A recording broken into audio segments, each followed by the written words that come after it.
এক কিশোরীকে যৌন হেনস্থার অভিযোগে এক ভারতীয় যুবককে গ্রেপ্তার করেছে মার্কিন ইমিগ্রেশন অ্যান্ড কাস্টমস এনফোর্সমেন্ট তথা আইসিই।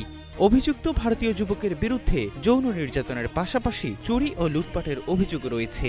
এ সময় ওই ভারতীয় যুবক বেআইনিভাবে যুক্তরাষ্ট্রে প্রবেশ করেছেন বলেও অভিযোগ করেছে স্থানীয় কর্তৃপক্ষ।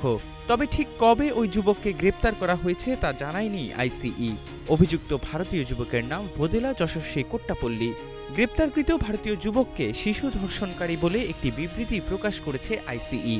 সেই বিবৃতিতে বলা হয়, ১৩ বছরের এক কিশোরীকে হেনস্থার অভিযোগ রয়েছে ভারতীয় ওই যুবকের বিরুদ্ধে।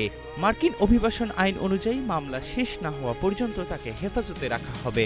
এ সময় ভারত থেকে যুক্তরাষ্ট্রে পাড়ি দেয়া অবৈধ অভিবাসীদের বিরুদ্ধে লাগাতার চুরি এবং যৌন নির্যাতনের অভিযোগ উঠছে বলেও মন্তব্য করেছে আইসিই। ২০২৫ সালে আমেরিকা থেকে ৩,৮০০ ভারতীয়কে দেশে ফেরত পাঠিয়েছিল ট্রাম্প প্রশাসন।